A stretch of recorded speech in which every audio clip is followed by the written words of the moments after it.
Hello, warriors. Anthony Chansmooth here from Simple Creative Marketing, and we are on day 5 of my 30 days of podcasting craziness. And today's topic is going to be why B2B and professional services businesses fail at content marketing. So I'm going to talk about that, and I'll also share some tips on how you can actually market your services business if you're in the B2B world, business to business world, and some of the insights I've learned over 10 years of marketing now in this space, and just a lot of trial and error, and also just working through and understanding what is working and what's not working. So if you run a B2B business, or you work in professional services, so we're talking about accountants, bookkeepers, coaches and consultants.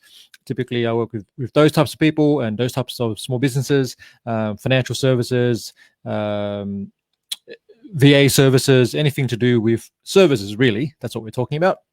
I also work with software companies and agencies as well, but for this particular episode we're talking about B2B and professional services. So let's get into it. I'm going to, if you're on the Facebook Live with me, say hello, and thank you for joining. And I hope you get a lot of wisdom from this. All right. So here we go. Let's just do a quick share screen. And I hope you can see that. All right. So let's get into it. So why do B2B and professional service businesses fail at content marketing? I'm going to outline 5 reasons that I've uncovered and learned over the years. And this is coming from running a content agency and struggling to work it out for myself, but also working with different clients. I've worked with several coaches and consultants and an accounting firm and other types of businesses. And this is what really became apparent, right? So number 1, having an unclear brand and value proposition, right? So what I've seen is, and you would know, right, that buyers, when you're a buyer and you're looking to hire someone to take care of a specific problem for you, particularly a service, you're looking for results. You're looking for an outcome. Okay. You don't want information. Like, that's not what you need. You might want enough information to understand what the service might do for you, and perhaps their approach, and then if they have any credibility. So these are the things that you're looking for. But you also want to know that the particular business, before you hand over any money, is going to deliver on the promise, whatever that might be. Okay. So when it comes to content, B2B services need to go beyond just information, right? You want your buyers, prospective buyers, to understand what your business is. Then you want them to connect to you as a business owner. Okay, so you do want to have some personalization. You don't want to just be a logo and hide behind a logo. I know some people will disagree with me on this one, and that's fine. You can try and go ahead and do that. Like, I'm not saying don't do that, but for me, what I've experienced and seen, that for a lot of, particularly in the business where it relies on trust, having access to the business owner, or someone within the company, it doesn't have to always be the business owner, but having some kind of face to the business, to the brand, is quite useful. All right. So you want to really think about that, and you want to go beyond what you can do for them, and really look at what is the mission and purpose and the vision of the business, beyond just the thing that you do. Okay. Now, a good starting point for this is to read or listen to the audiobook from Simon Sinek, Start With Why. There are some fantastic examples of businesses that are doing, and also you will learn, if you Google on YouTube, we'll go to YouTube and search for Simon Sinek's Golden Circle TED Talk, the Start With Why TED Talk. That's a really good place to begin to understand this for yourself. Okay, that's number 1, clear brand and value proposition. And just a note on brand. When I talk about brand, what I mean by that really is that it's what the market or people around you are saying about your business. What are your clients saying? What are your partners saying? What is your community saying? Right? It's not what you are necessarily going out there and preaching, but it's the things that it's a perception. Okay, so that's what we're really getting into, and that's something that you need to really nail down. All right. So number 2 is leading with product or service instead of building an audience first.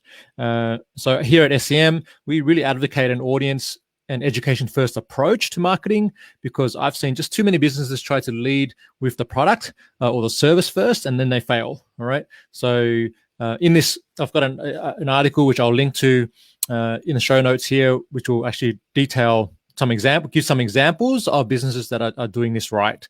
So you can check those out.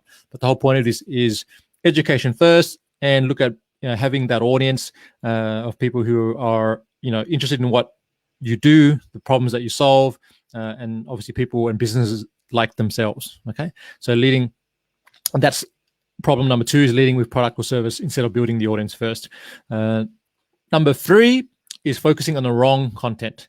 And what I've seen here, small businesses can inadvertently get stuck in producing parallel content instead of core content that results in more customers. And the difference between to give a definition of parallel content, this is the type of content that might be interesting, like industry news, right? Something's happening and innovation maybe happening in your industry, with the type of tools that you use or something like that, which is really interesting for putting some PR news. Maybe it's more like that's interesting, but how does it actually help your buyer solve the problem that they have, right? So if you go producing content that it says, okay, this is a new thing, a new law that's been implemented in your industry, and that's affecting your industry in some way, how does that affect? You need to kind of take that and then go, okay, well, how does it affect the buyer or your customer?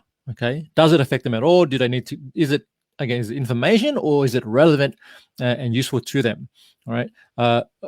Staying on this theme of focusing on the wrong content, I see a lot of small businesses focus too much on inbound and basically trying to put out a bucket load of content to try and draw and attract leads and sales, and just not enough or zero focus on outbound, which means outreach, right? So actually, another way to put this is like hunting, going and searching for the businesses that you want to work with, the ones that you think are that or feel that are a good fit for your ideal client, and then actually sending them connect requests on LinkedIn, sending them emails, reaching out to them on social media, whatever it may be, and then just essentially prospecting and then working through a sales process of outreach. Okay, and that's what we call outbound. And I see a lot of small businesses essentially avoiding that process for whatever reason, and that can be really at your detriment, right? So that's another issue with focusing on the wrong content, or the wrong content approach in that case. And then the third one here, or also connected to this particular theme, is just too much how-to and not enough like demonstration or proof that what you're doing is working for you and your clients, right? So not sharing enough customer success stories or case studies. And that's why I'm really big on case study marketing. If you've been following me and listening to my podcast and whatever else, I'm just, just repeating this message: more customer success stories, more case studies, put them out there, show, don't tell, like really demonstrate that what you do works, okay, and works repeatedly for different customers that you support. All right, number 3, number 3 reason why B2B and professional services businesses fail at content marketing is focusing on the wrong content. And number 4 is limited spray and pray content promotion, right? So this one is just creating some content and putting it everywhere, or just trying, 4 or 5 different social media channels or different ways of promotion, but not really having a plan and a content strategy around why you're doing that. It's not enough to create a blog post or a video and just throw it on your site and then push it out to all your social media channels. You really, now, before you challenge me and say, well, and if you're doing that, I'm doing it with a strategy in mind. Like there is a particular reason why I've chosen the channels I've chosen. I'm not in all of them. And I know there are specific reasons why I'm testing the channels that I'm testing. Okay. And if you watch or listen to my previous episode where I talk about how I turn one video into 18 separate content pieces that I put out through social media, you can actually see the strategy and you can see the channels I've chosen. And I'm actually actively engaging in different channels, right? And each one of those channels has actually brought leads to my business. So that's something that I know, that's why I'm there. Okay, so something that you can actually think about for yourself. Now, I've got a note here saying effective content marketing is not about how many people we reach, but about reaching the right people. Okay, and I'll just stand by that all day long. Okay, what I've seen are the smartest business owners really create content across a host of media, written, audio, and video, and they're doing it strategically, right? And they know where their ideal customers can be found. They know how to reach them, and they know how to come across as credible to them, right? So it's and if you're just starting out, you can just really start off by, it's better to simplify to one primary channel and get that working well. So if you know that your ideal prospects and customers are hanging out on LinkedIn because that's a professional network, that's where a lot of B2B activity happens, then focus there and come up with a system to produce content, to generate leads, to do a mix of inbound and outbound, and then move. Once you've got that working, right, then you can move on to testing others. But if you try to go for 4 or 5 different channels at once and you're not really measuring and tracking, and you don't really have a system in place for making all of that work, it's just going to put you in overwhelm. Okay.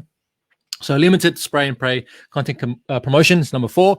Number 5 is selling way too soon. And this is, asking for the marriage before you ask for the date, right? So content can be used to shorten the sales cycle, but when the business is only focused on getting cash right now. So if you are in a cash tight situation and you need to get sales, coming through the door in the next 30 days, then you're just pushing out content, which everything that you push out is, buy from me, buy from me, buy from me.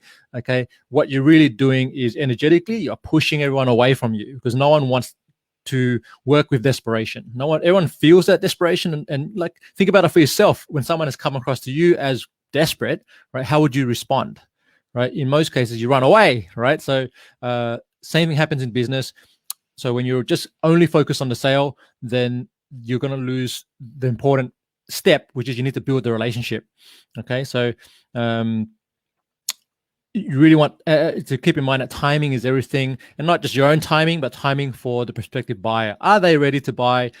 Are they educated enough? Do they know that they need your thing and that they also want it from you? Okay. And so in a future episode, I'm going to talk about a concept that I learned from the Dent key person of influence team, which is the 7-4-11 concept. And I'll explain that much more further to you, but you can even go onto YouTube and search for Dent 7-4-11 and find out more about that. But coming back to the point here, selling way too soon. Okay, so that's the 5. Quick recap. Number 1, unclear brand and value proposition. Number 2, leading with product or service instead of building an audience first. Number 3, focusing on the wrong content. Number 4, limited spray and pray content promotion. And number 5, selling way too soon. So we're going to wrap up this episode. We've just talked about why B2B and professional services businesses fail at content marketing. And I was going to talk about, let's just do it. So there are 3 tips I'm going to give you right now for effectively marketing B2B and professional services. Number 1 is you want to differentiate through your brand identity, your messaging, and proven results, right? So most marketing is just same. You're not really standing out, all right? You're putting out the same type of content that other competitors are doing. So it would behoove you to actually go and look at what they're doing, what type of content is working for them, what's not working for them, and then look at how can you put out content that's a little bit different. And that comes through your stories, right? And you can actually share, things like niching in on your vision and your higher purpose, what's your value proposition, and who you serve, and also clarifying your own messaging to remove ambiguity. I suck at saying that word. Sharing compelling case studies and proven results of past projects and clients, and really that's what's going to make you stand out, right? Here are my results, okay, and here's the way we do it, and this is what we believe in. Yeah. And the second thing is referrals. This is really word of mouth is number 1 in B2B, and no matter how much digital marketers and whatever else will try and push to you that, hey, you got to have this sales funnel thing up and running and all these sort of things. By far and wide, when I talk to services business owners, right, it's word of mouth. Like that's the winner, right?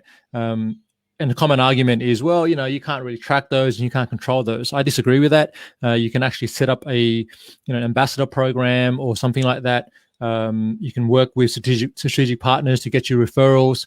And it's really about adding value to past clients as well, and asking for referrals from people who already know, like, and trust you, right? So you can do things like implementing an ongoing client nurturing, feedback gathering, and referral system. If you're familiar with NPS, that's something that I recently did for B Ninjas, which is one of the clients I've been working with in the accounting space. And that's a really good investment in resources, right? So number 2 tip for effectively marketing your service business is referrals. Number 3 is partnerships. Okay, so there are 3 types of partners that can really help you when it comes to spreading the word of what you're doing. So we've got partnership type number 1 is a strategic partner. Number 2 is a content partner, and number 3 is a co-marketing partner. Okay, and so strategic is more around, okay, maybe you have, and now these can overlap, right? But strategic partner is someone where your business and their business and the services that you offer complement. Okay, so you're not competing with each other. And even if you are, like, I'm a copywriter, and I've got another copywriter. Shout out to Jess, who we share leads with each other. So she specializes in health and wellness writing, and I focus more on the business, startup, entrepreneur type content. And so, whenever we get a lead that comes through that, is better suited to the other person, we will say, hey, here's a referral, and you're better off writing for that person. And that's a strategic partner. Even though we do similar things, our focus is different. Okay, and that's an example of a strategic partner. Okay, another strategic partner that I'm working with is the Growth Hub, and they have a VA service. Okay, so they provide virtual assistants for coaches and consultants, and I obviously do the content, and so for a similar type of audience. And so we are now currently collaborating on running a few workshops together, because we can serve our audiences together. Yeah, so that's another example of a strategic alliance. And then we also do content together. We can create content. So the workshop, but also we can do Facebook Lives and interviews and things like this. We can do articles and create guides together. And then you've got co-marketing partners. So you might just have partners where you have an agreement to share your resources. So whenever you publish an article or a podcast episode, you send it to them, and then they will share it out to their audiences, and vice versa. Okay, so 3 types of partnerships that you can look at. I'm sure there are more, but they're ones that I've seen really work well for business to business. And so what you want to do here is identify and develop relationships with each of these types of partners, and then co-create relevant and high value content, right? So what I call digital assets for them to distribute to the audiences, right? So if you have a email course or a video training series where you've got 3 or 4 videos that teach a specific thing, right? And you can go to a co-marketing partner or a strategic partner and say, hey, I've got this asset here. Do you think this would be useful for your audience? Okay. And because you already know what their audience is, it's really easy for you to sell that. Okay. So you can say, well, I think this will be a benefit for your audience to learn this. Do you agree?